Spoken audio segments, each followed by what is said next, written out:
Ano nangyari? Bakit hindi na gumagalaw yan? Ewan ko, boss. Lumalaban pa naman kanina habang gago. Wala nang pulso to. Ano? Ibig bang sabihin, napatay niyo si Lenny? Ano pang tawag mo rito? Patay na nga, di ba? Pambihira naman, oh. Anong gagawin natin dyan? Ano nangyari? Bakit hindi na siya gumagalaw? Wala na siya, Cecil. Hindi pwede. Bakit niyo siya pinatay? Hindi namin sinasadya. Anong hindi? Ginahasa niyo nga eh. Walang makakalabas sa nangyari ngayong gabi, ha? Itikom niyo yung mga bibig niyo kung ayaw ninyo mabulok sa kulungan. Lalo ka na, Cecil. Oras na magsalita ka tungkol sa nangyari sa pinsan mo. Ikaw ang ituturo namin mastermind sa nangyari. Napakasama niyo. Alam mo naman yan mula nung maging bahagi ka ng grupo ko. Alam mong masamang damo ko pero kinaibigan mo pa rin ako. Kung masama kami, ikaw, ano ka? Anong tingin mo sa sarili mo, ha? Wala kayong awa. Binaboy niyo na nga ang pinsan ko, pinatay niyo pa. Tumahimik ka. Wala ka nang magagawa. Hindi mo naman kayang buhayin ang pinsan mo at wala rin kaming kakayang gawin yon. Ang kailangan natin ngayon, mag-isip ng paraan kung paano ididispatcha ang bangkay niya. Yari tayo sa nanay niyan. Taon 2003. Cagayan. Nag-iisang anak ni Nora si Lenny. Mula ng mabiyuda ay ibinuhos na lamang niya ang buong atensyon niya sa anak. Lahat ng kinikita niya sa panggagamot at sa pagiging aborsyonista ay inilalaan niya para sa dalagita. Yun lang ang alam niyang mapagkakakitaan noon na hindi niya kailangang iwan ang anak. Kahit na gusto niya magtrabaho sa ibang bansa tulad ng kanyang mga pinsan ay hindi niya magawa. Bukod sa ayaw niyang mawalay kay Lenny, wala rin siyang tiwala sa mga tao na nakakasalamuhan nito. Nagsimulang maging malayo ang loob sa kanya ng kanyang anak nang mamatay ang kanyang asawa. Siya ang sinisi ng dalagita nang hindi agad maisugod sa ospital ang kanyang ama. Wala kasi silang perang pampaospital, kaya sinubukan pa rin niyang idaan sa mga herbal ang karamdaman ng lalaki. Ngunit ang hindi niya alam, ang karamdaman pala ng kanyang asawa ay nakakamatay. Halos lahat ng mga kapatid niya ay manggagamot, mayroon ding marunong sa kulam at barang. Natutunan nila yon mula sa mga yumao nilang magulang na parehong albularyo. Ngunit kung siya ay isang ulirang ina, kabaligtaran naman ang kanyang anak.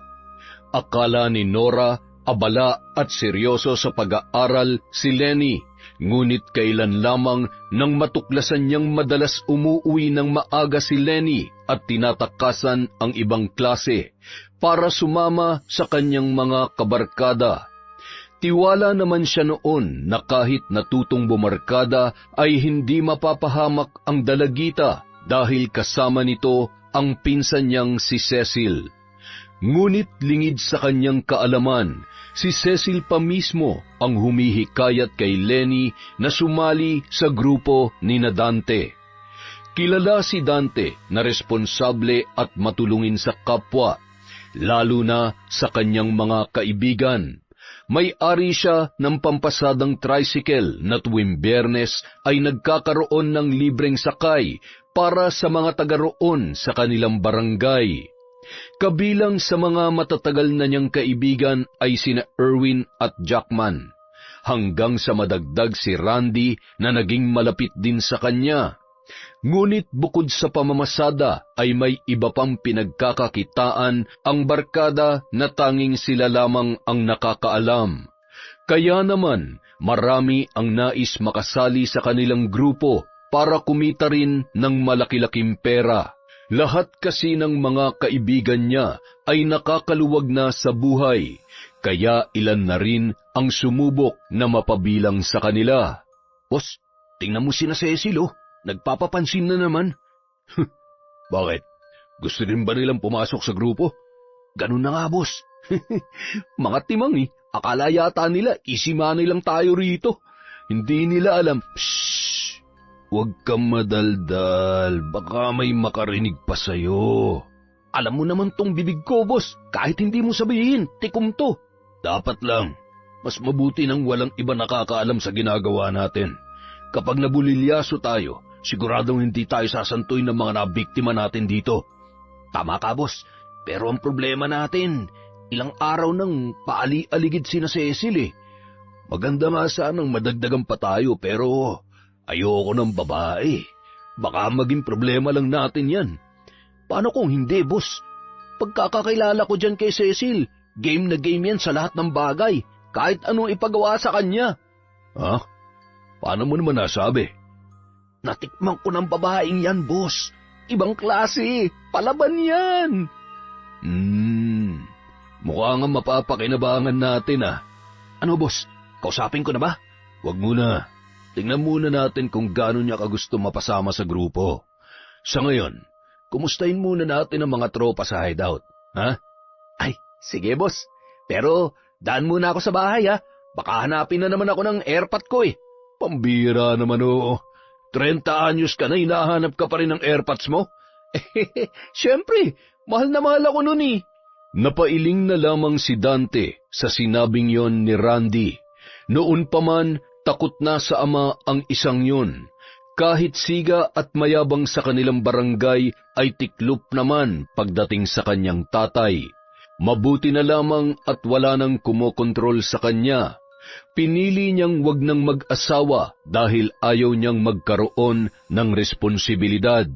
Kontento na siya sa buhay na sagana sa mga babae at hindi pa nawawalan ng pera. Samantala, nadismaya naman si Cecil na nakatayo sa di kalayuan na makitang papalis na sina Dante at Randy. Kanina pa sila nagtatalo kung lalapitan na ba ang tinuturing na leader na magtotropang gusto nilang salihan. Pero naudlot yun dahil sa pag-aalangan ni Lenny. Ayan kasi, pabagal-bagal pa kayo. Umalis na tuloy sila. Kalma ka nga lang, Ate Cecil. Taga rito lang din naman sila sa barangay kaya marami pang pagkakataon na makausap natin sila. Kahit na, palaging busy ang mga yan kaya mahirap matsyempuhan. Oo nga, kapag may pagkakataon, kausapin na natin kaagad. Wow ha? Sa'yo pa talaga nang galing? Samantalang kanina, nagpapabebe ka pa nung gusto ko nang lapitan si Dante. Huwag na nga tayong magtalo. Hayaan nyo, ako nang gagawa ng paraan para makausap natin sila. Mas maganda nga sana kung buong tropa nila makakaharap natin eh. Pero paano kung hindi nila tayo tanggapin? Di ba marami nang sumubok para maging bahagi ng grupo nila? Oo, ang dali kasi ng pera sa kanila eh. Yung mga kaklase ko nga dati, mula nung sumali sa kanila, nakabili na ng motor. Lagi pa nakakakain ng masarap na pagkain. Samantalang tayo, madalas tuyot mantika lang.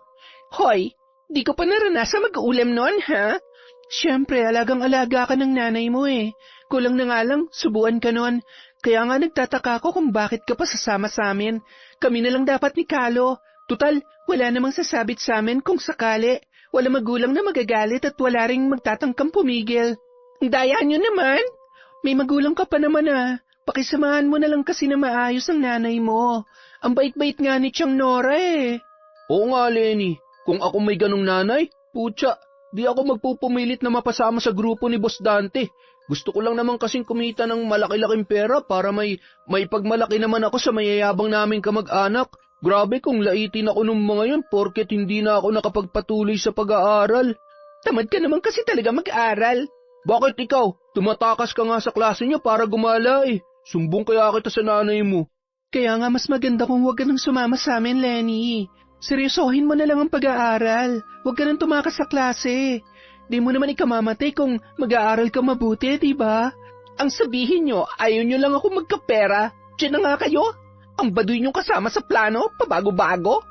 Nagngingit-ngit ang kalooban na umuwi na lamang si Lenny.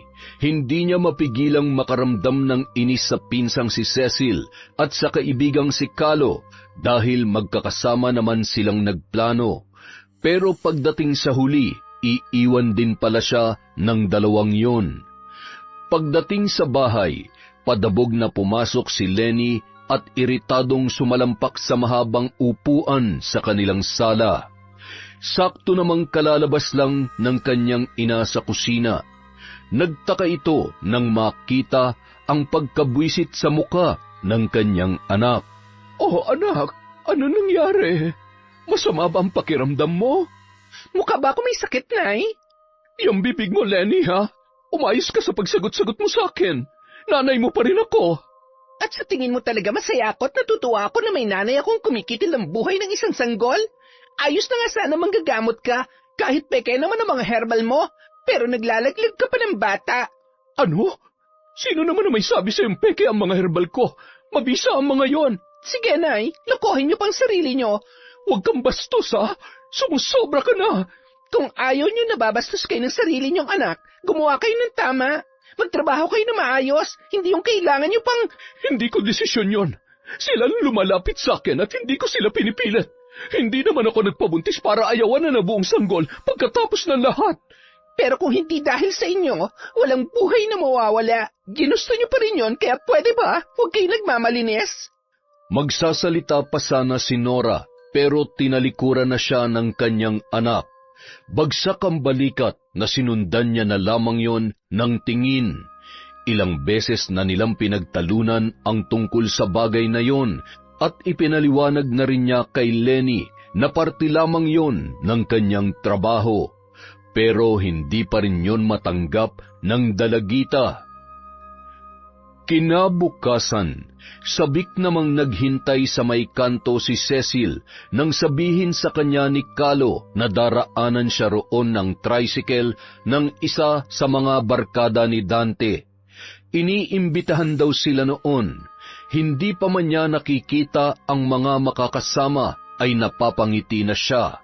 Siguradong magiging masaya yun, lalo na't may usap-usapan na galante raw si Dante kapag may selebrasyon. Ilang sandali pa, huminto sa harap niya ang tricycle ni Dante, ngunit iba ang nagmamaneho nito. Mukhang yun na ang kanilang hinihintay at nakumpirma niya yon nang makilala ang driver na si Randy. Cecil, sakay na. Randy, ikaw pala. Akala ko si Dante nang susundo sa akin eh. Dismayado ka ba? Kamukha rin naman ako ni Boss Randy, ha. Lamang lang siya ng isang paligo sa akin. Sus, kala mo naman talaga eh. Nasaan ba siya? Nasa hideout. Nandun na rin yung kaibigan mong si Kalo. Ikaw na lang ang hinihintay. Ibig bang sabihin, tropa niyo na rin ako? Malalaman mo pagdating doon. Pagdating sa hideout, napaawang na lamang ang bibig ni Cecil nang kaagad na tumambad sa kanya ang pahabang mesa na puno ng mga pagkain at inumin. Mukhang nagkakasiyahan na ang barkada roon, pero nang dumating sila ni Randy ay agad na humupa ang ingay. Lahat ng atensyon ay nakatuon na sa kanya. Napangisi si Dante nang makita ang dalaga. Welcome sa grupo, Cecil. Mula ngayon, tropa ka na namin. Basta magpapakabait ka lang at susunod sa akin, wala tayong magiging problema. Mataas ang respeto sa akin ng mga bata rito, kaya kung anong desisyon ko, yun ang iiral sa grupo. Pero kapag wala naman tayong kailangang gawin at nasa kasiyahan tulad nito, pantay-pantay lamang tayo. Kaibigan niyo ako at kaibigan ko kayo. Oh, tagay! Welcome sa grupo, Cecil. Ibig bang sabihin, magkakaibigan na talaga tayo? Oo, kaya kung ako sa'yo, inumin mo na yan. Sinunod naman ni Cecil ang sinabi ni Dante. Ininom niya ang alak na laman ng basong ibinigay ng lalaki. Ilang sandali pa, unti-unti na siyang tinablan ng kalasingan nang ang bawat katropa niya ay nag-abot na rin ng tagay sa kanya. Makalipas ang mahigit 1 oras, nakaramdam na ng pagkahilo ang dalaga, at nang dumilim na ang kanyang paningin, ay namalayan na lamang niya ang pagsalo sa kanya ni Dante. Hindi niya na namalayan ang mga sumunod pang nangyari. Samantala, napailing na lamang si Nora na masaksihan ang maingay at magulong selebrasyon ng mga kaibigan ni Dante. Noon pa man ay duda na siya sa kabutihang ipinapakita ng lalaki.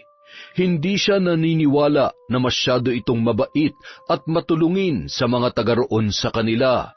Hindi pa lang siya sigurado at wala pa siyang patunay, pero malakas ang kanyang kutob na hindi lahat ng perang mayroon ng lalaki ay galing sa mabuti. Lalampasan na sana niya ang hideout ni Dante nang mapansin niya yon na may buhat-buhat na babae habang naglalakad papunta sa may kalakihang kubo.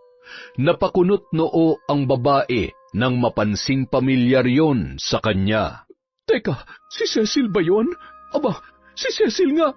Saan kaya siya dadalhin ni Dante? Nasagot ang kanyang katanungan nang makita niyang ipasok ni Dante sa kubo ang kanyang pamangkin.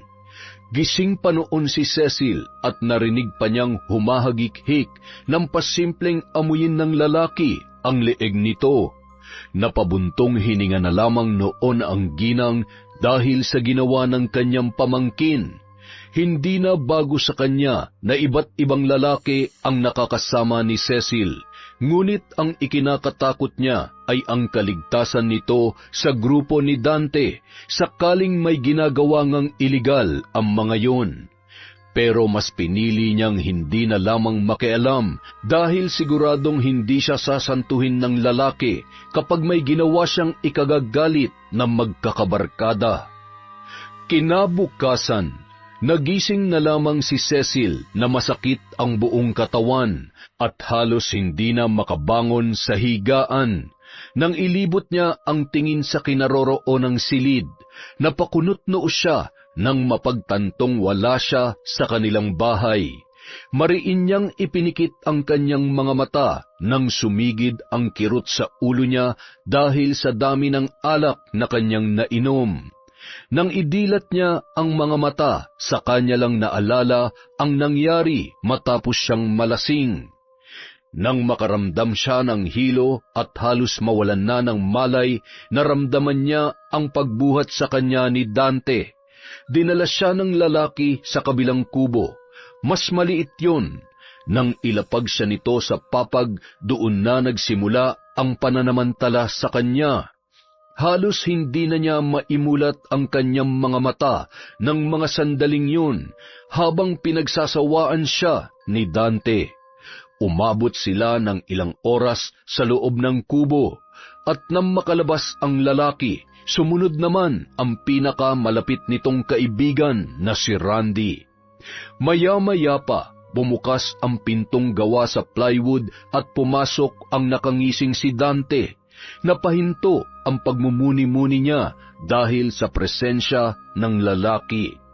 Nanlilisik ang mga matang sinalubong niya ito ng tingin. "Oh, gising ka na pala." Anong ginawa niyo sa akin? "Ay, huwag kang mag-isip ng kung ano-ano.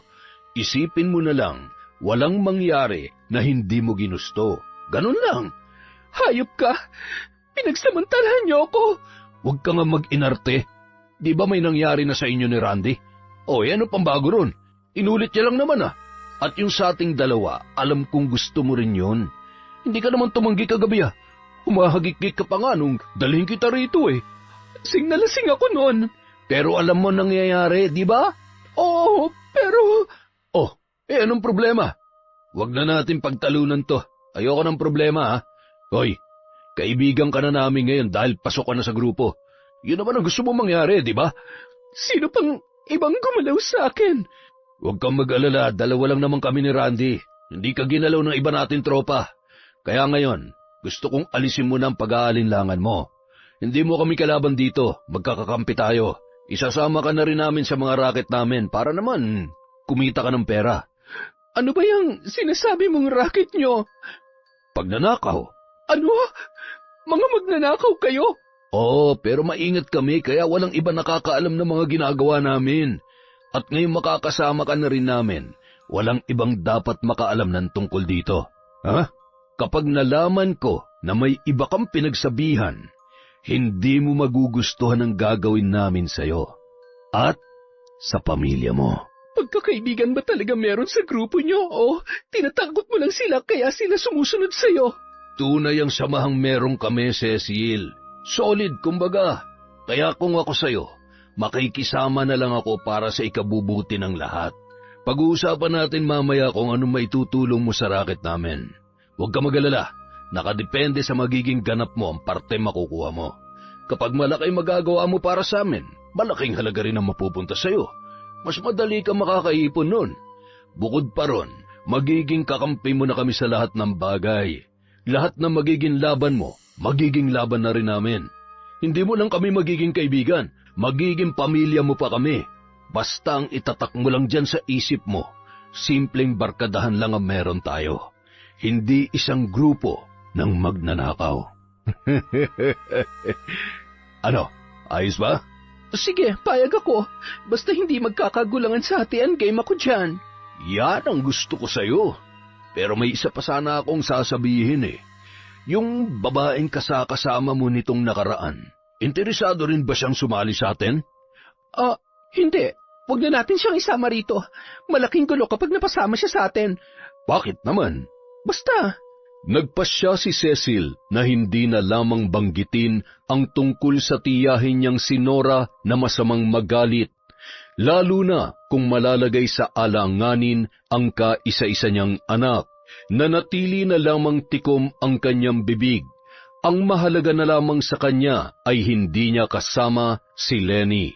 Para kung mapahamak man siya ay wala na siyang maidadamay pang iba.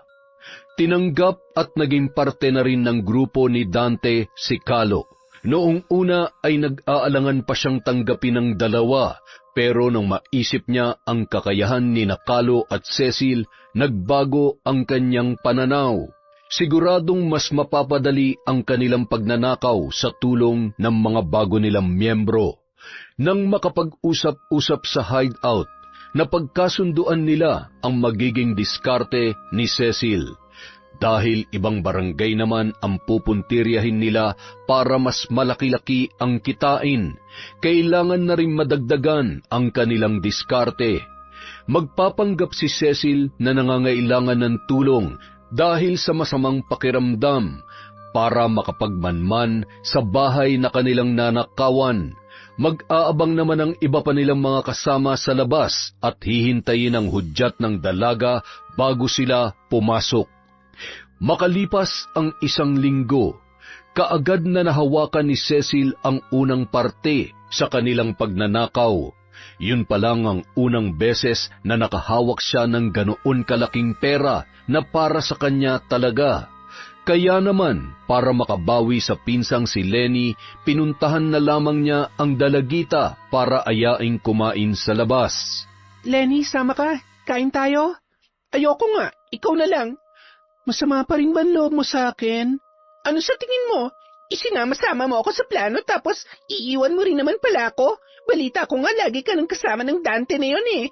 Ibig sabihin, magkakaibigan na kayo ng mga tropa niya, pati si Calo. Ako lang talaga yung hindi nakasali at dahil yun sa'yo. Huwag ka na magtampo. Iniisip ko lang si Chang Nora. Sigurado akong magagalit yun kapag nalamang isinama pa kita. Mas magandang dito ka na lang sa bahay nyo o kaya sumama ka sa mga kaibigan mo sa school. Marami ka pa namang kaibigan, di ba? Masyado ka pa kasing bata para makipagkaibigan kina Dante. Hindi magandang tingnan. Bakit si Calo? Magkaedad lang naman kami ah. Oo nga, pero hindi na siya nag-aaral at batak na rin siya sa trabaho kaya hindi na halata ang edad niya. Hindi na siya mapagkakamalang 16 pa lang. Nasa itsura ba yon? Kaya ko rin naman makisama sa kanila. Oo, alam ko. Pero hindi mo naman sila kailangan. Saka mo na lang isipin makipagkaibigan sa kanila kapag... Basta, ituon mo na lang muna ang atensyon mo sa pag-aaral. Sigurado matutuwa sa'yo si Chang. Wala akong pakialam kung matutuwa man siya sa akin o hindi. Hindi yun mahalaga sa akin. Ang gusto ko, maging astig din ako dito sa lugar natin at magkapera tulad ng mga kaibigan ni Dante. Mang Dante, Lenny, hindi kayo magkaedad. Parang ang tatay mo na siya eh. Wala akong pakialam. Ay, mukhang wala namang patutunguhan ang usapan nating dalawa. Pero sana, wag na matigas ang ulo mo. Isipin mo ang kapakanan mo, bata ka pa. Marami ka pang pwedeng gawin. Marami ka pa mararating sa buhay mo. Bakit ba ang drama-drama mo? Hindi ko kailangan yan. Kung talaga may malasakit ka sa akin, di sana hinahayaan mo na lang ako maging masaya. Pinagsarhan ni Lenny ng pinto si Cecil, kaya wala na siyang nagawa kundi ang umalis na lamang. Pero nakakailang hakbang pa lang ang dalaga ay agad siyang napahinto nang masalubong ang kanyang tiya Nora. Kinausap mo ba si Lenny? Opo, Chang. Inaaya ko po kasi siyang kumain sa bayan. Sa fast food lang naman po sana. Wag mong isasama ang anak ko, lalo na kapag kasama mo ang barkada mo. Hindi ko gustong lumalapit si Lenny sa mga yon. Hindi ko naman po kasama mga kaibigan ko. Kaming dalawa lang po sana ni Lenny. Pasensya ka na, Cecil. Malaki ang tiwala ko sa iyo noon. Kaya nga napapanatag ako kapag ikaw ang kasama ng anak ko. Pero sa nakikita ko ngayon, hindi ko na gustong lumalapit ka pa sa kanya. Pero, Chang... Irespeto mo na lang sana ang desisyon ko. Alam mo kung bakit ako naghihigpit sa kanya ngayon. Kasama ka na sa grupo ni Dante at Randy, hindi ba? Hindi ko gusto ang karakas na magkaibigang yon. Lahat sila. Malakas ang pakiramdam ko na may ginagawa silang kalokohan at ayoko madamay ron ang anak ko. Hindi ko alam kung anong dahilan mo sa pakikipagkaibigan sa kanila pero kung ano man yon, labas na ako ron. Hindi ako makikialam basta't lubayan mo si Lenny. Teka lang naman po, Chang. Para namang napakasamang tao na ni Dante sa tono ng pananalita niyo. Nakita ko kayo sa hideout nila nung isang araw. Masyadong magulo, magagaslaw. Parang mga adik ang mga itinuturing mong kaibigan kapag nakainom. At ikaw, nakita kita. Buhat-buhat ka ni Dante habang papasok sa kabilang kubo. Kahit hindi ko nakita kung ano nangyayari doon, hindi ako tanga para hindi ko malaman na ginalaw ka. Chang, masyado naman kayo mapanghusga. Anong tingin niyo sa akin? Ganong kadaling bumigay sa isang lalaki? Walang ginawa sa akin si Dante, kaya huwag niyo siyang pag-isipan na masama. Kahit ipagtanggol mo pa ang lalaking yon, hindi mo maitatanggi ang nalaman ko, Cecil. Anong ibig niyong sabihin? Nakita kita sa kabilang barangay. Hindi ko na kailangan banggitin ang ginawa niyo dahil alam mo kung anong tinutukoy ko. Pero gaya nga ng sinabi ko kanina, hindi ako makikialam. Basta layuan mo ang anak ko. Kitang-kita ni Nora kung paano namutla si Cecil matapos ang kanyang mga sinabi. Noong nakaraang linggo lamang ay ipinatawag siya ng isang pamilya roon para magpagamot. May pinuntahan din siyang buntis para magpahilot at may isang batang nausog kaya inabot na siya ng gabi. Nag-alok ang ama ng batang ginamot niya na ihatid na siya pauwi pero habang inilalabas ng lalaki ang gagamiting motor, nakaagaw pansin noon ang 6 na taong pare-parehong nakabonet at nakaitim na jacket. Kinabahan siya nang makitang kalalabas lang ng mga yon sa may kalakihang bahay sa di kalayuan. Mag-aalas 12 na noon kaya tulog na ang mga tao sa buong paligid.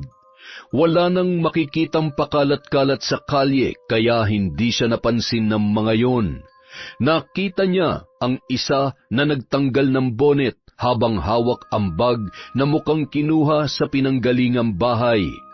Kahit hindi siya magtanong, malakas ang kutob niya na grupo yon ng mga magnanakaw.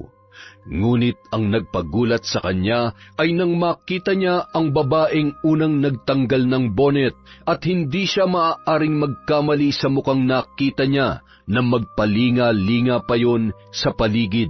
Napabuntong hininga na lamang si Nora sa pagkakabisto niya kay Cecil. Doon niya nakumpirma na tama ang hinala niya na may iligal na ginagawa ang grupo ni Dante. At hindi lang basta magkakaibigan ang mga yon. Kaya naman, mas lalong tumindi ang kagustuhan niyang mailayo ang kanyang anak sa mga taong kagaya ni Dante na nagpapakitang tao lamang. Ngunit sa kabila ng kagustuhan ni Nora na maprotektahan ang anak, kabaliktaran naman ang ginagawa ni Lenny. Bagamat panay ang paalala ng kanyang ina, madalas pa rin siyang umaalis ng bahay nang walang paalam at tumatakas sa kanyang klase. Ngunit nang malaman yon ng kanyang ina, maghapon siya nitong binantayan para hindi makaalis ng bahay. Sa sobrang pagrerebelde sa kanyang ina, ay nagawa pa ring tumakas ni Lenny ng gabing yon. Hinintay niya lamang na makatulog si Nora bago tinangkang lumabas ng bahay. Patingkayad siyang naglakad patungo sa may pintuan At nang makarating doon, buong ingat naman niya yung binuksan, sa takot na magising ang kanyang ina. Nang makalabas, dumiretso siya sa alam niyang madalas tinatambayan ni Dante, ngunit bago pa man siya makarating doon ay nakita na siya ng kanyang pinsan. Teka, si Cecil ba yun? Bakit nakaitim silang lahat ng mga kasama niya?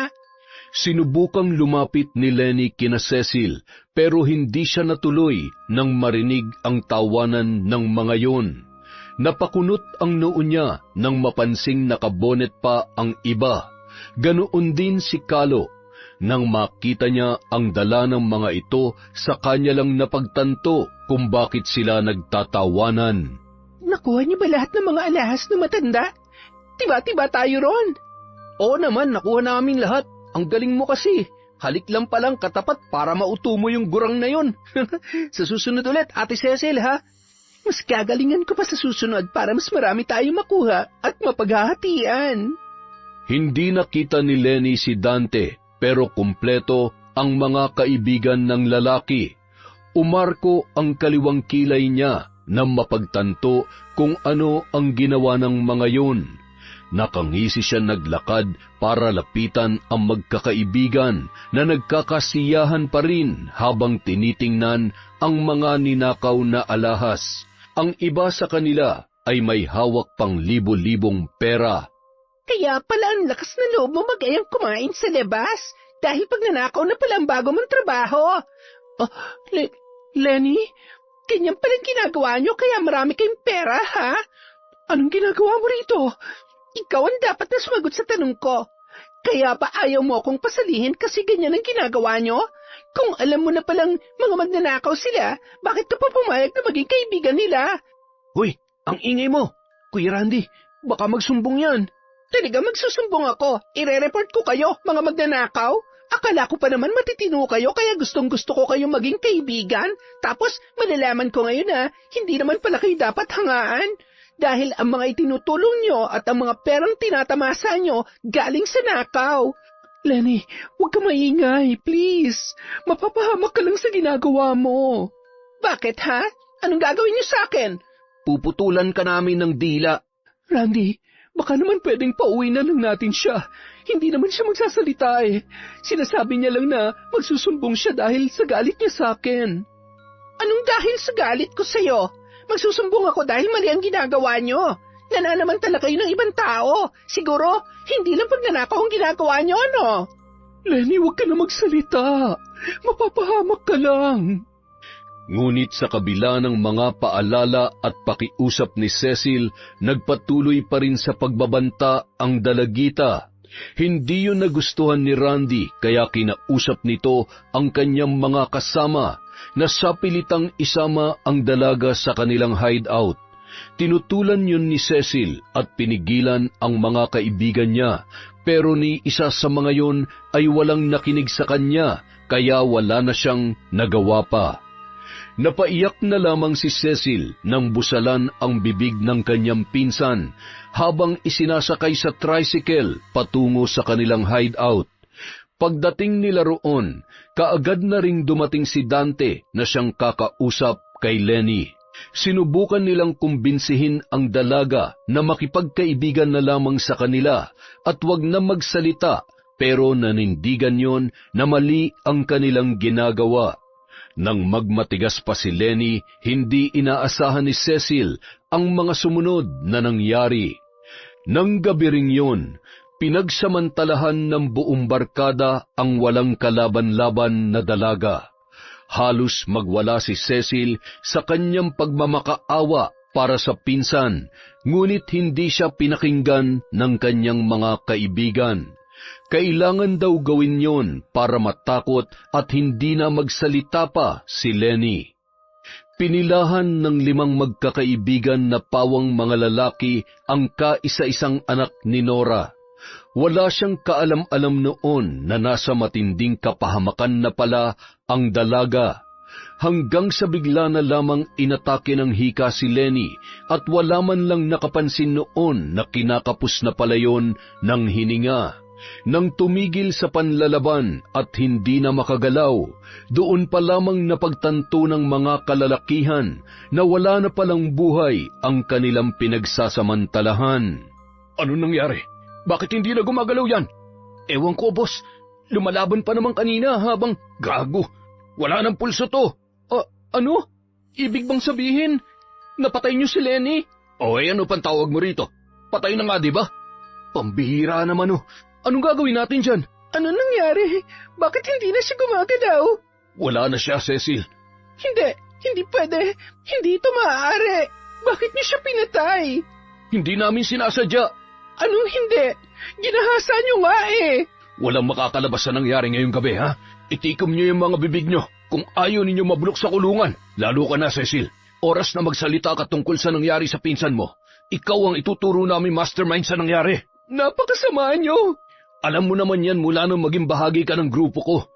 Alam mong masamang damo ko pero kinaibigan mo pa rin ako. Kung masama kami, ikaw, ano ka? Anong tingin mo sa sarili mo, ha? Wala kayong awa. Binaboy niyo na nga ang pinsan ko, pinatay niyo pa. Tumahimik ka. Wala ka na magagawa. Hindi mo naman kayang buhayin ang pinsan mo at wala rin kaming kakayang gawin yon. Ang kailangan natin ngayon, mag-isip ng paraan kung paano ididispatcha ang bangkay niya. Yari tayo sa nanay niyan. Bobo, kaya nga wala dapat makalabas tungkol dito, di ba? Kung tatahimik kayo at aarte na parang wala nangyari, hindi kayo pagdududahan. Wala naman nakakita sa atin Walang testigo at wala ring ebidensya na tayo nga nakapatay kay Lenny. Boss, ano kaya kung itapon na lang natin sa irrigation ng bangkay niya? Baka sakaling pag dun siya nakita, isipin na lang na nalunod siya. Nang sang-ayunan ni Dante ang suhestyon ni Randy, kaagad na kumilos ang magkakaibigan para itapon sa irrigation ang bangkay ni Lenny. Balak sana nilang itapon na lang sa kung saan, pero naisip nila na baka kapag nagkaroon ng investigasyon ay madali na lamang silang maituturo. Malaki kasi ang posibilidad na may makakita pa sa kanila. Ngunit kung sa irrigation nila yon itatapon, walang makakapansin kung doon sila pupunta sa may palayan. Ngunit bago pa man nila yun magawa, kumuha muna ng may kalakihang bato si Dante.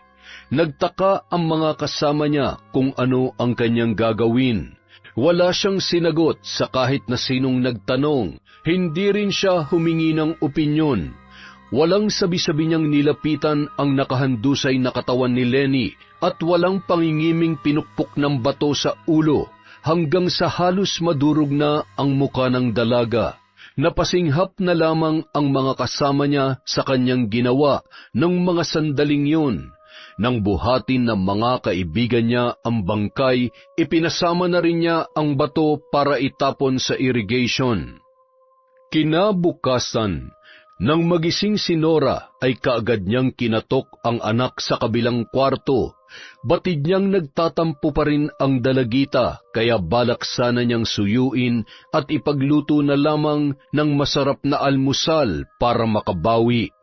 Ngunit nakakailang katok na siya ay wala pa ring sumasagot. Anak, nagtatampo ka pa rin ba kay nanay? Pasensya ka na talaga kung hindi kita pinayagang umalis kahapon. Kailangan lang kitang protektahan. Ngunit nananatiling walang sagot ang kanyang anak. Kaya naman nagdesisyon na siyang buksan ang pintuan sa pag-aakalang natutulog pa yon. At nang tuluyan niya nang maitulak ang pinto, ganoon na lamang ang pagkagulat ni Nora nang mapagtantong wala pala roon ang kanyang anak. Hinanap niya yon sa loob ng banyo at sa labas ng bahay, pero hindi niya yon mahagilap. Pasado 11:00 na ng tanghali, pero wala pa ring Lenny na nagpapakita kay Nora. Pero dahil naisip niyang baka nasa barkada lang ang anak, ay bahagya pa siyang napanatag. Hindi naman yun ang unang beses na tinakasan siya ni Lenny. Ang ipinagtataka niya lang, maaga siyang nagigising, kaya kung umalis man si Lenny, tiyak na madilim pa nang lisanin nito ang kanilang bahay. Nasaan na kaya ang batang yon? Anong oras na? Hindi pa rin siya umuwi. Parang kinakabahan na tuloy ako. At doon na nga nagsimulang makaramdam ng kaba ang ginang, lalo na noong pumatak na ang 4:00 ng hapon na hindi pa rin nagpapakita ang kanyang anak. Dahil doon, nagpasya na siyang magtanong-tanong, ngunit lahat ng kanyang napagtanungan ay wala ring alam dahil hindi naman daw nila nakita si Lenny. Hanggang sa maisip niya ang pamangking si Cecil, hindi na siya nag-aksaya pa ng panahon at pinuntahan ang dalaga. Kaagad siyang nagtungo sa bahay nito para makausap ang kanyang pamangkin. Chang, kayo po pala. Kanina pa po ba kayo rito? Pasensya na po napasarap po kasi ang tulog ko. Medyo puyat eh. Nagkita ba kayo ng anak ko? Po, naku, hindi po, Chang. Galit pa po si Lenny sa akin kaya imposibleng puntahan niya ako. Pinagbawalan ko siyang umalis ng bahay kahapon. Akala ko natutulog lang siya sa kwarto niya matapos ko siyang dalhan ng hapunan. Pero pagsilip ko kaninang umaga, wala siya roon. Maaga akong nagigising, Cecil. 5:00 pa lang ng umaga gising na ako. Kaya nagulat ako dahil wala roon ang anak ko. Kung aalis man siya, siguradong gabi o madaling araw siya tumakas. Wala naman akong kilala na pwede niyang puntahan kundi ikaw. Nagkakamali po kayo, Chang. Marami pong kaibigan si Lenny kaya hindi lang po akong pwede niyang puntahan. Kung gusto niyo, magtanong-tanong kayo sa mga kaklase niya.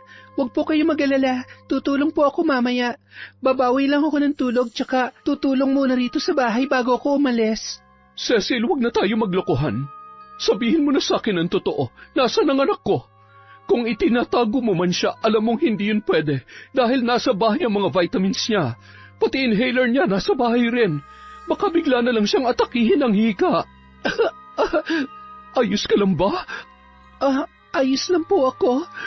Bakit parang namumutla ka? Kulang lang po ako sa tulog, Chang. Kaya nga po sabi ko, matutulog muna ako. Basta mamaya, tutulong ho ako sa inyo sa paghanap sa pinsan ko. Pero sa ngayon, kailangan ko lang po muna magpahinga. Wala nang maisip na palusot si Cecil sa ina ni Lenny, kaya wala na siyang nagawa kundi ang magpaalam na lamang na babalik na sa pagtulog. Ngunit ang totoo, magdamag siyang gising dahil hindi niya magawang ipikit ang kanyang mga mata habang inaalala kung paano isa-isang pinagsamantalahan ng mga kaibigan niya ang kanyang pinsan. Kung nandiri siya sa kanyang sarili nung pinagpasasaan siya ni Dante at Randy, di hamak na mas higit pa ron ang dinanas ni Lenny. Nagnilid ang kanyang mga luha nang maalala rin kung paano naging isang malamig na bangkay ang dati madalas niyang napagsasabihan ng kanyang mga hinaing sa buhay, problema at tungkol sa mga lalaking hinahangaan niya. Naging matalik na kaibigan niya si Lenny sa kabila ng agwat ng kanilang edad. Patawarin mo ako kung nagsinungaling ako sa nanay mo, Lenny. Ayoko mapahamak ang pamilya ko at ayoko rin makulong. Doon lamang napagtanto ni Cecil na tama nga si Dante. Mas makakatulong sa kanya kung aakto na lamang siya na parang walang nangyari at wala talaga siyang alam tungkol sa sinapit ni Lenny. Ngunit makalipas ang ilang araw, bigla na lamang umugong ang balita tungkol sa natagpuang bangkay ng isang babae na nakalutang sa irrigation. Sumabit daw sa tulay na kawayan ang katawan nito, kaya hindi na inanod pababa. Kaagad na pumasok sa isip niya si Nora na halos hindi na makatulog sa kahahanap sa anak. Gustuhin man niyang puntahan ang tiyahin para kumustahin, ay pinili na lamang niyang manatili sa bahay para hindi na sila makapag-usap pang muli. Samantala, matapos humingi ng update sa paghahanap sa anak, ay nakarating naman kay Nora ang tungkol sa bangkay ng isang babae na palutang-lutang sa irrigation. Sa hindi malamang dahilan, bigla na lamang siyang nakaramdam ng matinding kaba. Kaya naman, imbis na magpahinga, agad siyang dumiretso sa may palayan dahil doon daw natagpuan ang pinag-uusapang bangkay. Bagamat halos madurog na ang muka at puro sugat na rin ang lumobong katawan, malinaw kay Nora kung sino ang bangkay na natagpuan sa nasabing lugar. Nanginig ang katawan niya at hindi kaagad nakapagsalita. Hindi na rin nagawa pang tumulo ng kanyang mga luha dahil sa matinding pagkamanhid sa nakita. Oh, ang anak ko! Anak ko yan! Diyos ko! Anong nangyari kay Lenny? Bakit ganito ang sinapit niya? Umingay ang bulong-bulungan sa paligid. Nagkaroon ng kanya-kanyang haka-haka ang mga nakikiusyoso sa nangyari. Ngunit wala roon ang atensyon ng isang inang naulila. Hindi niya inalintana ang masangsang na amoy ng naaagnas na bangkay. Masyadong masakit para sa kanya ang sinapit ng kaisa-isa niyang anak. Matapos ang isinagawang otopsiya, doon lamang nalaman ni Nora na hindi pagkalunod ang naging sanhi ng pagkamatay ni Lenny. Malaki raw ang posibilidad na wala ng buhay ang dalaga nang mapunta ang katawan sa irrigation. Ngunit ang nagpayanig sa kanya ay nung sinabing may nakitang sugat sa maselang parte ng katawan ng kanyang anak na dulot ng pamumuwersa. Kumpirmadong ginahasa ang dalaga. Ngunit hindi matukoy kung isa lamang na lalaki ang gumawa noon sa kanya. Mahirap na raw kasing matukoy yon kapag ilang araw na sa tubig ang bangkay at halos nabubulok na. Halos magwala sa kakaiyak si Nora. Gusto niyang maglupasay sa tindi ng sakit na nararamdaman, dala ng sinapit ng kanyang anak. Ginawa niya naman ang lahat para maprotektahan si Lenny. Ginawa niya lahat ng makabubuti para sa kaisa-isa na lamang niyang pamilya. Ngunit lahat ng yon ay nawalan ng silbi dahil sa sinumang gumawa noon kay Lenny. Sa kabila ng matinding pagluluksa, sinubukan pa rin ni Nora na patatagin ang kanyang sarili. Inisip na lamang niyang kailangan pa rin niyang maging malakas para hanapin kung sino ang salarin sa pagkamatay ng kanyang anak. Hindi siya titigil hanggat hindi nabibigyan ng hustisya si Lenny. Chang, nakikiramay ho ako. Pasensya na kayo kung ngayon lang ako nakapunta.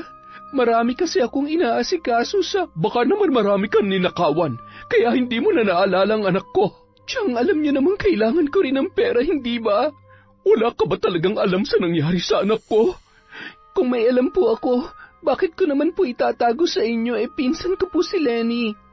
Hindi lang basta pinsan, matalik kami magkaibigan.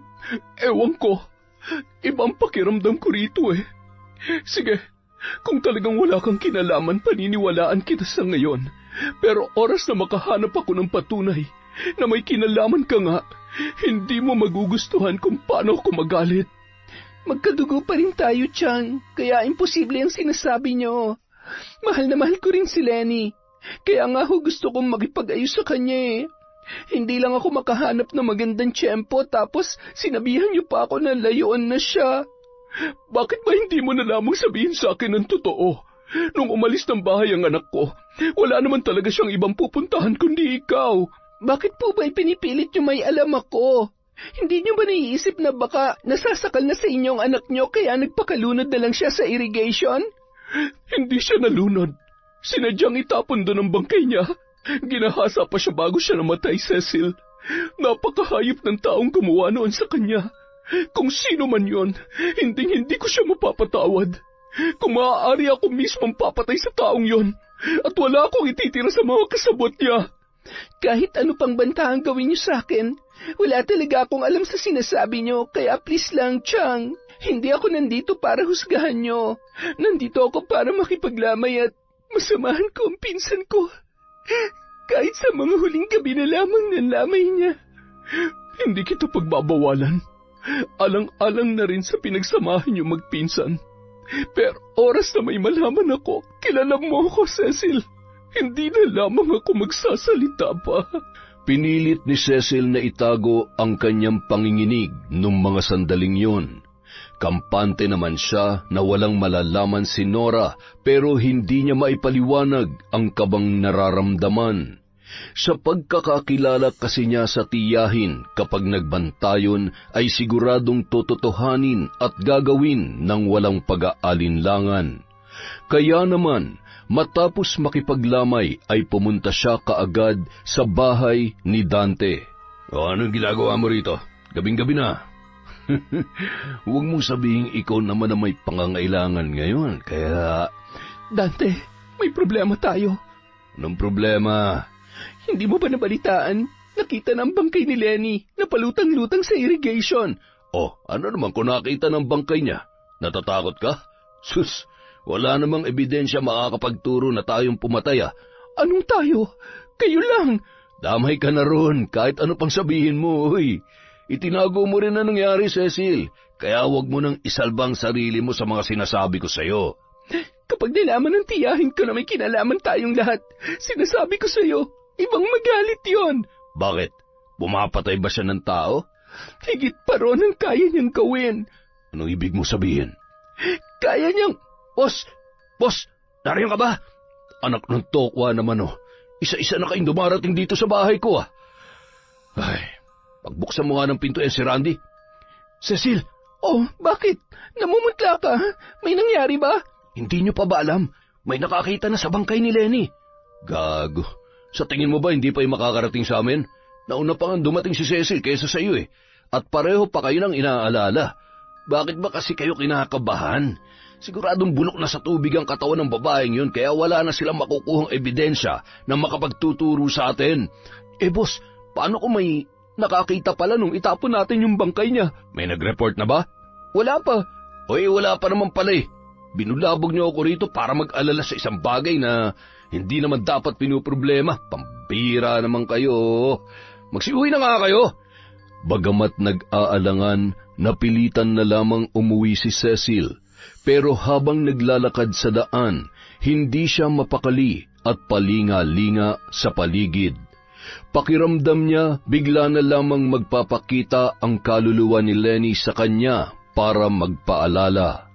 At hindi nga siya nagkamali. Maya-maya lamang umihip ang napakalamig na hangin. Binilisan niya ang mga hakbang ngunit tila bumigat ang kanyang mga paa. Hindi pa siya nakakalayo nang makarinig ng mahinang boses. Hindi siya maaaring magkamali. Boses yon ng kanyang pinsan. Dahil sa takot ay kumaripas na siya ng takbo pauwi sa kanilang bahay. Pagdating niya roon, wala rin siyang kasama kaya muli na naman siyang binalot ng takot. Ilang sandali pa, muntik na siyang mapatalon sa labis na pagkagulat nang makarinig ng sunod-sunod na katok. Tigilan mo na ako, Lenny! Ayoko na! Paulit-ulit niyang isinigaw yon, hanggang makarinig ulit siya ng isa pang boses. Umiling-iling ang dalaga habang humahagulhol. Pinagsisisihan na niya ang nangyari.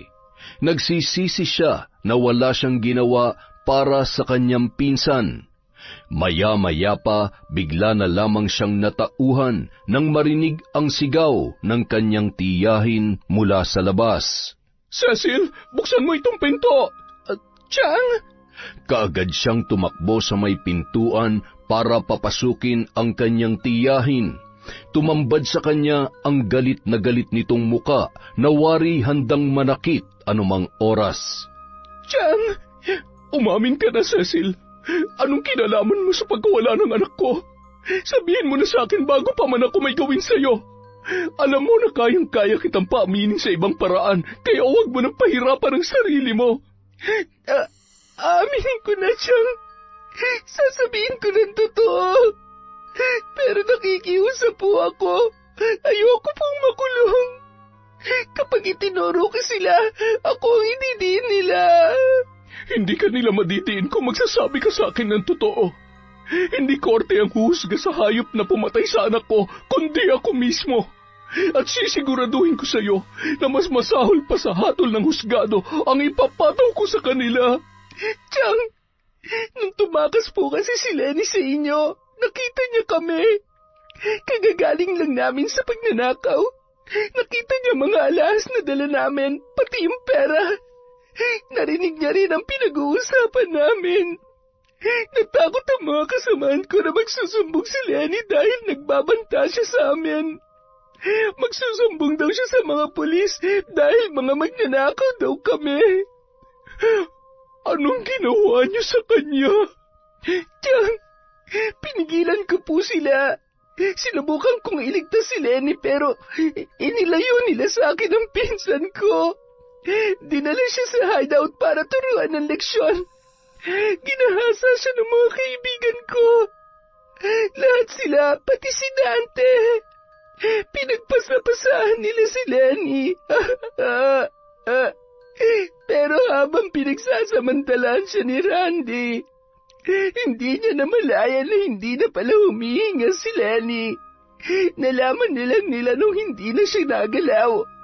Hindi namin alam kung ano ikinamatay niya pero ang duda ko, baka inatake siya ng hika habang hinahali siya ng mga kasama ko, Chang. Hayop! At wala ka man lamang nagawa. Hindi mo sila pinigilan. Ginawa ko yan, Chang. Ginawa ko lahat na makakaya ko. Pero tinakot nila ako.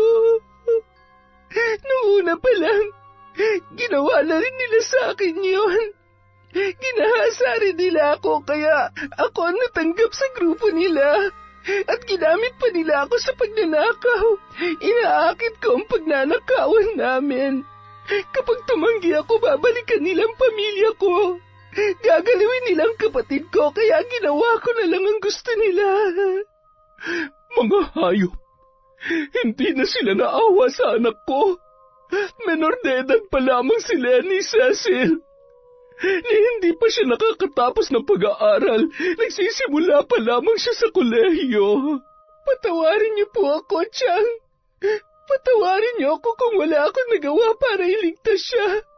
Natakot din po ako para sa sarili kong buhay at sa mga kapatid ko. Sa pagkakakilala ko sa kanila, sigurado akong kayang-kaya nilang gawin ang mga ipinagbanta nila sa akin. Hindi ako papayag na walang mananagot sa nangyari kay Lenny. Ibigay mo sa akin ang pangalan ng lahat ng mga kaibigan mo na bumaboy sa anak ko. Sisiguruhin kong pagdurusahan nila ang lahat. Sagad hanggang buto ang kasama nila, kaya ganun din ang parusang ibibigay ko sa kanila.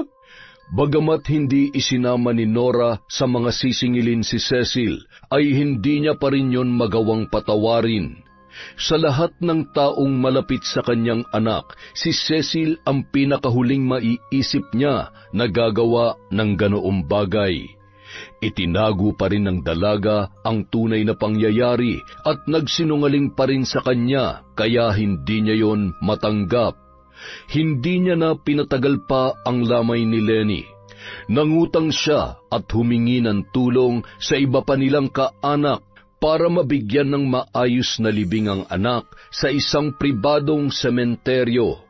Sa mismong araw ng libing, bago pa man tabunan ang kabaong na kinalalagyan ng taong inalagaan at minahal niya sa loob ng maraming taon, tahimik siyang nagsagawa ng isang ritual. Bumubuka ang kanyang bibig, ngunit walang tinig na lumalabas mula roon.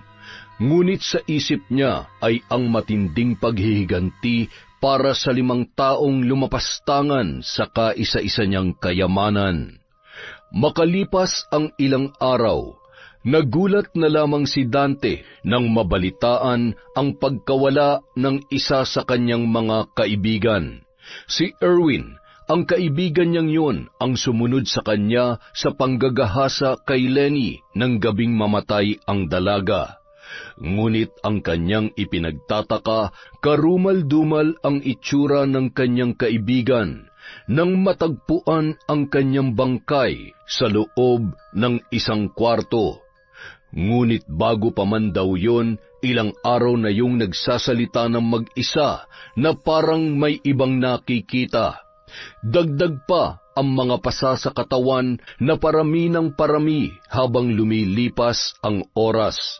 Gayon din ang pagtubo ng mga bukol sa kanyang katawan na kalaunan ay pumuputok at nagiging malalaking sugat na may masangsang na amoy. Masyado raw malansa yun. Sa pangalawang araw pa lamang mula nang pumutok ang mga bukol at naging sugat, kaagad na nabulok ang lamang kinakapitan noon.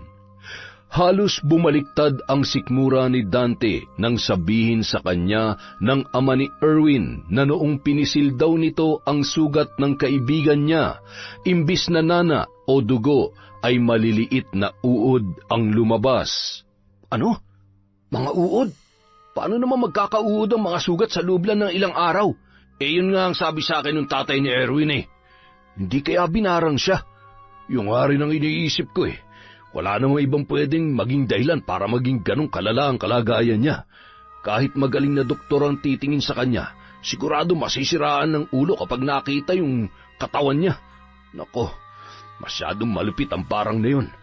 Pero alam mo, iniisip ko, sino naman ang may matinding galit sa kanya para gawin ng ganong kabrutal na pagpapahirap hanggang sa siya'y mamatay? Sa pagkakaalam ko, ganon daw talaga ang parang, Boss Dante. May intensyon na patayin ang sino man mabibiktima. Sabihin mo ang buong tropa mamaya. Pupunta tayo sa unang gabi ng burol ni Erwin. Magbibigay tayo ng tulong doon. Sige, boss. Sasabihan ko po sila. Masyadong marami nangyayari ngayon, kaya wala muna tayong magiging lakad, ha? Hindi muna tayo magnanakaw. Ay, teka. Ano na nga palang balita kay Cecil? Bakit di na nagpapakita yun, ha? Na-depress na yata, boss. Ilang araw nang hindi lumalabas sa bahay nila eh. Sabi nga nung kapatid niya na nakausap ko kanina, halos hindi na raw lumalabas ng kwarto. Hindi na rin kumakain na maayos. Siraulo rin talaga yung babaeng yun ah. Sa ginagawa niya, baka sumunod din siya kay Erwin. Anong gagawin natin sa kanya, boss? Baka tuluyan ang kumalas sa atin yun. Hayaan niyo na muna. Babalik din yun. Baka hindi niya lang matanggap ang nangyari sa pinsan niya. Siyempre, makukonsensya yun. Kaya huwag niyo na munang pakialaman. Kapag ayos na siya, saka na lang tayo bumalik sa pagraraket, ha? Dahil sa pagkamatay ni Lenny na sinundan pa ng isa sa mga kaibigan ni Dante, pansamantala muna silang huminto sa kanilang racket. Kinailangan din nilang magbigay ng suporta sa pamilya ng yumaong kaibigan. Si Carlo naman, nagtago na matapos makitang palutang-lutang sa irrigation ang bangkay ng dalagitang namatay dahil sa kanila. Kahit lumipas na ang mga araw, hindi na muli pang nagpakita si Cecil sa mga itinuturing niyang kaibigan. Ginamit niya ang natitirang pera para umuwi na muna sa kabilang probinsya, kung saan nakatira ang mga kamag-anak ng yumao nilang ama para makalayo kina Dante. Nagpaalam na lamang siya kay Nora at humingi muli ng tawad bago umalis ng palihim sa lugar na yon. Samantala, kausap naman ni Nora ang kanyang panganay na kapatid na si Oryang na siyang pinakamahusay sa kanila pagdating sa paggamit ng kapangyarihan ng kadiliman. May 4 pang natitira sa kanila. Paano mo sila gusto magdusa? Gusto kong maramdam nilang sakit na sagad hanggang sa mga buto nila dahil yun ang ipinaramdam nila sa akin. Nang kunin nila ang buhay na nag-iisa kong anak.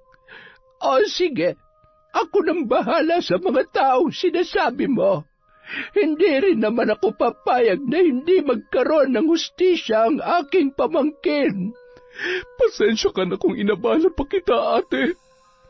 Ikaw lang kasi ang naiisip kong makakatulong sa akin sa gusto kong mangyari. Nang mabalitaan ko nangyari kay Lenny, inaasahan ko nang hihingi ka ng tulong sa akin. Pero kahit hindi mo yun gawin, ako na mismong lalapit sa iyo para magalok ng tulong. Napakalupit ng sinapit ng anak ko, ate. Halos hindi ko na siya makilala nung makita ko ang bangkay niya. Pinukpok siya sa ulo. Sigurado ko ron. Napakawalang puso ng gumawa noon sa kanya.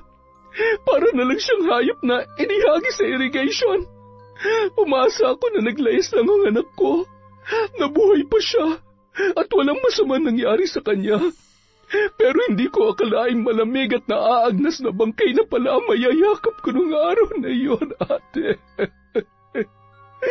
Napakasakit. Sana ako na lamang. Napakabata pa niya para mawala sa mundong ito. May mga pangarap pa siya para sa kanyang sarili. May samaan pa rin ba kayo ng loob nung siya'y mawala? Oo, ate. Ikinulong ko siya sa bahay dahil ayokong sumali siya sa grupo ni na Dante. Kailan lang nung matuklasan ko magnanakaw pala silang magkakaibigan. Nagpapanggap lang sila na matino at ginagamit ang pagtulong sa mga taga rito para hindi sila paghinalaan. Pero ang totoo, mga salot sila, mga halangang bituka nila, wala silang kaluluwa. Huwag na huwag kang gagawa ng kahit na anong ikakapahamak mo, Nora. Naiintindihan ko ang galit na nararamdaman mo ngayon, pero lahat ng yan ay may patutunguhan kung magtitiwala ka sa magiging karma nila. Lalo na sa Danteng yon na walang awang pinukpok sa ulo ang pamangkin ko. Siya ang tatanggap ng pinakamahirap at pinakamasakit na kamatayan. Hindi pa man naililibing si Erwin, muling yumanig kina Dante ang isa na namang masamang balita. Papunta pa lamang sila sa lamay nang makarating sa kanila ang balitang wala na ang isa pa nilang kaibigan na si Jackman. Ano? Patay na rin si Jackman? Baka naman may nantitrip lang sa'yo, Randy. Seryoso ako, boss. Ayan text yan ng kapatid ni Jackman. Itinago lang daw ng pamilya nila ang totoong nangyari dahil nahihiya sila sa mga naging kalokohan ng anak nila. Punyeta naman Ano ba kasi nangyayari? Bakit sunod-sunod na namamatay sa atin? Ano yan? Iniisa-isa tayo? Kinikilibutan na nga ako, boss Lalo na parehong-pareho sila ni Erwin nang ikinamatay. Inuuod rin ang katawan niya at halos mabulok na bago pa man bawian ang buhay. May naiisip ka ba kung sino gumagawa nito sa atin? Wala, boss. Wala naman tayong nabiktima kaya hindi tayo pwedeng basta na lang magturo. Yung nanay ni Lenny, wala namang alam yun Wala siyang ideya na tayo may kinalaman sa pagkamatay ng anak niya. Halos magwala si Dante sa galit at takot na unti-unti nang bumabalot sa kanya. Kung barang ang pumatay kay Erwin at ganun din sa kamamatay lang na si Jackman, siguradong mangyayari din yun sa kanila kung iniisa-isa na silang magkakaibigan. Imbis na makipaglamay ay umuwi na lamang sila. Ngunit inabot na sila ng madaling araw sa kakaisip kung bakit yun nangyari sa dalawang malalapit nilang kaibigan. Samantala, napangisi naman si Nora na magtagumpay silang muli ng kanyang kapatid sa paghihiganti para sa kanyang anak na si Lenny. Uubusin namin kayo. Wala ni isang matitira sa inyo. Buhay ang kinuha niyo sa akin, kaya buhay rin ang kukunin ko sa inyong lahat. Sakaling makamit ni Nora ang hustisya para sa kanyang anak, balak na rin niyang lisanin ang lugar na yun. Wala na siyang sapat na dahilan para manatili pa roon. Pero habang hindi pa tapos ang laban niya para sa hustisya, mananatili muna siya doon kahit hindi madali sa kanya ang lahat. Mabigat sa kanyang kalooban ang manatili sa bahay na wala na ang taong nagbibigay ng kulay sa kanyang buhay. Huminto na rin muna siya sa panggagamot dahil bukod sa nagluluksa siya ay hindi na siya makahanap ng sapat na dahilan para muli pang magpatuloy sa kanyang buhay. Mula nang mabalita sa buong barangay ang magkasunod na pagkamatay nina Erwin at Jackman na parehong barang ang ikinasawi ay nagkawatak-watak na ang kanilang grupo. Ang iba sa kanilang mga kasamahan ay umuwi na lamang sa probinsya kung saan nakatira ang kanilang mga kaanak para makalayo doon. May sumpa raw na dumapo sa kanilang magkakaibigan at ayaw nang mabiktima pa ng iba.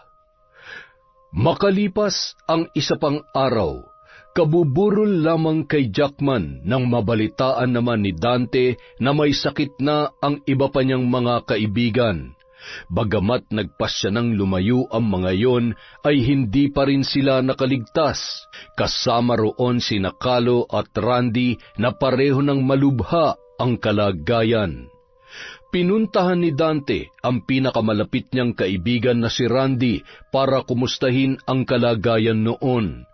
Ngunit pagpasok pa lang niya sa bahay ay sumalubong na sa kanya ang masangsang na amoy. Nagtakip na lang siya ng ilong, ngunit nanunuot pa rin ang lansa na sumisimoy sa buong kabahayan dahil sa sugat ni Randy. Halos dumugi na yon ng langaw, kaya kinulambuan na lamang nila. Hindi na maimulat ng kaibigan niya ang kaliwang mata, dala ng sobrang pamamaga. Maging ang labi nito ay hindi na rin pantay. Makapal ang itaas at nagbitak naman ang pang-ibabang labi dahil sa mga sugat. Bakit ba nangyayari sa atin to? Buisit! Bastante! Huwag ka na lang magsalita. Alam ko nahihirapan ka na. Pero huwag ka mag-alala. Magbibigay ako ng tulong sa pamilya mo. Salamat, boss. Mag-iingat ka palagi. Mabigat ang kalooban na nilisan ni Dante ang bahay ni Randy para puntahan naman ang kaibigan at bago lang sa kanilang grupo na si Carlo. Kahit na saglit pa lamang silang nagkakasama ay napatunayan na nila ang katapatan ng batang yun. Kaya naman hindi na rin naging mahirap para sa kanya nang tumanggap ng bago, lalo na't ganoon pa kabata. Ngunit tila nagsisi siya sa desisyon na puntahan ang pinakabatang kaibigan, dahil pagdating niya sa bahay ng binatilyo ay isa na itong malamig na bangkay. Abot-abot ang kaba ni Dante nang makauwi dahil isa-isa nang nawawala ang kanyang mga kaibigan. Sa kanilang grupo, siya at si Cecil na lamang ang natitira. Sa pagkakataong yun, mukhang tumakas na ang babae dahil wala na yon sa dati niyang tinitirhan. Wala naman silang ibang mapagtanungan. Tanging ang nanay lamang ni Lenny ang maaari niyang kausapin, pero nag-aalangan siyang pumunta ron dahil sa nagawang kasalanan. Baka yun pa ang maging dahilan para siya ay mabisto ng ginang. Imbis na sa upuan ay napasalampak na lamang sa sahig si Dante habang tinatawagan ang numero ni Cecil. Bakit mo pa ako tinatawagan? Gusto ko lang kumalas sa grupo mo, Dante. Anong kumalas? Magkakaibigan tayo rito. Bakit hindi ka man lang nagpaalam sa amin? Bakit pa ako magpapaalam? Alam ko namang hindi niyo ako pakakawalan kung magsasabi ako sa inyo. Pabayaan niyo na ako. Gusto ko na mamuhay ng tahimik, yung malayo sa gulo. Alam mo ba kung ano nangyari sa mga kasamahan natin? Wala na sila. Patay na sila. Si Randy na lang ang buhay ngayon, pero naghihingalo na rin. Wala akong balita sa nangyayari dyan. Kung ano man ang nangyari sa kanila, karma na rin nila yon sa ginawa nila sa pinsan ko. Ano? Mga kaibigan natin ang pinag-uusapan dito. Talaga? May kaibigan bang ginagahasa, Dante? May kaibigan ba na pagbabantaan ng buhay mo, ng pamilya mo? Sige nga, sabihin mo sa akin kung kaibigan ba talagang tawag mo ron. Hayop ka, Cecil. Ano yan, ha? Pinakinabangan mo lang kami? Kayo mas nakinabang sa akin.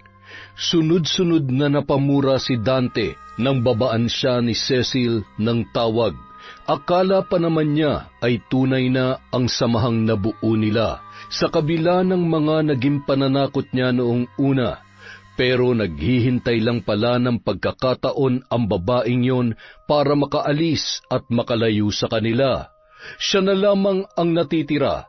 Hindi niya alam kung anong maaaring mangyari sa kanya sa mga susunod na araw, ngunit kailangan niya yung paghandaan. Kinagabihan, pinipilit makatulog ni Dante, ngunit pabalik-balik siya sa banyo dahil sa pananakit ng tiyan at sa panay na pag-ihi. Mas lumala pa yon nang makaramdam na rin siya ng pagkahilo.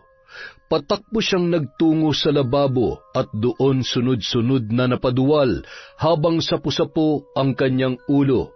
Sumigid ang matinding kirot na tila mabibiyak yon. Nasundan pa ang kanyang pagsusuka, ngunit sa pagkakataong yun, natigilan siya nang mapansing tila may gumagalaw sa mga isinuka niya sa lababo. Ano yun? Sa labis na pagtataka, inilapit pa ni Dante ang kanyang muka sa lababo. Kaagad siyang napasigaw nang tumalsik ang itim na uod sa kaliwang mata niya at tila mabilis na nanuot yun. Kinusot-kusot niya ang kanyang mata para maalis ang napakaliit na uod, pero hindi niya yun matanggal. Nararamdaman niya ang paggalaw noon na animoy pinipilit na makapasok. Napangiwi siya sa tindi ng pangangati. Nang hindi na siya makatiis ay kinusot niya ng kinusot ang kaliwang mata. Naglakad siya patungo sa may salamin na nakatayo sa may sala. Ganoon na lamang ang panlalaki ng kanyang mga mata nang mapagtantong hindi na lamang basta namumula ang parteng kinusot niya. Mabilis na namaga ang gilid nito. Nang titigan niya yon sa salamin, kinilabutan siya nang makita ang tila paggalaw ng kung anong nasa loob ng namamagang parte. Paglipas ng mga oras, tinubuan na rin ng mga bukol si Dante, ngunit ang pinaka hindi inaasahan, una yung tumubo sa magkabilang kamay niya. Pati ang palad niya ay hindi nakaligtas. Oras lang ang itinagal bago pumutok ang mga bukol na wari may pumisa sa mga yon para maging sugat. Doon na napaluha ang lalaki, dala ng matinding sakit. Nagsabay-sabay ang pagkirot ng mga sugat niya at ng kanyang ulo na tila binibiyak, kaya halos inuntog niya na yon sa pader. Nagsisigaw siya sa sakit, humingi ng tulong. May mga dumating naman para siya'y tulungan, pero gulat na gulat ang mga kapitbahay niya sa kanyang sinasapit. Naging usap-usapan ang kanyang kalagayan na tulad rin sa mga yumao niyang kaibigan. Doon niya na nabalitaan na binawian na pala ng buhay si Randy nang hindi nakayanan ang kanyang nararanasang sakit. May iilang nagmalasakit at tumawag ng albularyo para matingnan ang kanyang kalagayan. Ngunit kahit 2 albularyo na ang sumubok, ni isa sa mga yon ay walang umubra, hanggang sa tuluyan ng nakaratay sa kama si Dante. Kung hindi dahil sa mga taong nagmamagandang loob na tumulong sa kanya, ay baka nabulok na lamang siya roon. Ngunit kinagabihan, isang hindi inaasahang bisita ang dumating sa kanyang bahay. Sino ka? Paano ka nakapasok dito? May humingi ng tulong sa akin. Ang sabi, kailangan mo raw ng manggagamot. Hindi ikaw ang kailangan ko. Umalis ka rito. Bakit? Kilala mo ba kung sino ako? Oo, ikaw ang nanay ni Lenny. Alam ko kung bakit ka nandito. Ano, masaya ka na ba sa nakikita mong kalagayan ko? Bakit? Karapat dapat ka bang mahirapan? May dahilan ba para parusahan ka ng ganyan? Pwes, kahit hindi ka umamin, alam ko na ang lahat. Ikaw ang pumukpok ng bato sa ulo ng anak ko. Wala kang puso. Pinagsamantalahan niyo na nga ang anak ko. Pinatay at tinapon niyo pa sa irrigation na parang walang kwantang hayop. Kaya ngayon, tanggapin mo ang pinakamatindi mong karma. Hindi lang yan ang sasapitin mo. Maghintay ka dahil magkikita-kita rin kayo ng mga kaibigan mo sa impyerno. Pero huwag ka mag-alala. Matagal pang mangyayari yon. Mas matinding parusa kung mas matagal ka pang magdurusa sa kalagayan mong yan. Pagkasabi noon, iniwan na ni Nora ang lalaki. Halos lahat ng mga manggagamot sa barangay at sa mga karatig baryo ay kakilala niya. Kaya ni isa sa mga yon ay walang nagtangkang gumamot sa lalaki. Tumagal ng mahigit 1 linggo ang pagdurusa ni Dante. hanggang sa siya na mismo ang tumapos sa nararanasan niyang pagdurusa.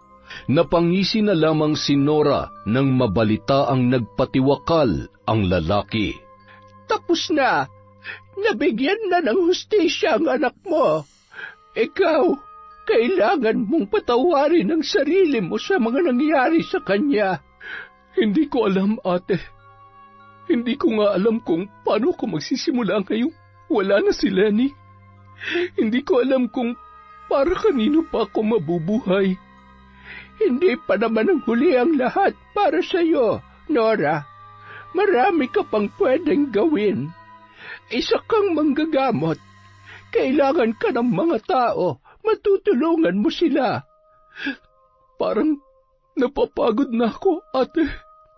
Sigurado kung hindi gugustuhin ng anak mo na basta ka na lamang sumuko. Subukan mo pa ring bumangon. Kahit hindi na dito. Kung gusto mo, pumunta ka sa ibang lugar, yung mas tahimik at malayo sa makakapagpaalala sa iyo sa bangungot na nangyari sa lugar na ito. Sa huli, sinunod ni Nora ang sinabi ng kanyang kapatid. Lumipat siya ng tirahan at ipinagpatuloy ang kanyang panggagamot. Pero huminto na siya sa paglaglag ng bata dahil yon ang madalas na pinag-aawayan nilang mag-ina. Isa pa, napapanaginipan niya si Lenny. Yon ang gustong mangyari ng kanyang anak, ang magpatuloy siya sa pagiging isang mahusay na manggagamot at hindi sa pagiging aborsyonista. Ginawa niyang inspirasyon ang yumaong anak sa kanyang ginagawa. Taon-taon pa rin niyang binibisita ang puntod noon kahit na may kalayuan na ang tinitirhan niya. Dahil yon ang kanyang ipinangako bago siya umalis, na hindi magiging hadlang ang distansya nila para hindi siya makadalaw. Hindi nagtagal, may nakilala rin siyang lalaki. Halos magkaedad lamang sila. Biyudo na yon pero may 2 anak na babae. Mabait si Freddy at maalaga sa mga anak, kaya hindi naging mahirap para sa kanya na tanggapin yon at muling buksan ang kanyang puso na muling magmahal. Hindi na siya magkakaanak pa dahil sa kanyang edad, pero hindi nawawala ang kanyang puso at nananatiling buhay roon si Lenny, kaya naging masaya pa rin siya. Ibinubuhos na lamang ni Nora ang pagmamahal sa 2 dalaga na naging malapit din kaagad sa kanya.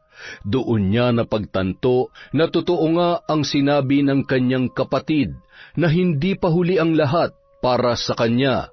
Kaya hindi siya nagsisisi na nagpatuloy pa rin siya sa buhay sa kabila ng pinakamalaking dagok na kanyang pinagdaanan. Yon! Isa na namang malupit na kwento.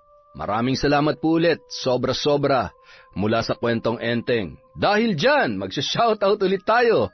Parami ng parami. Simulan natin kay Ashley Hillary Paslon.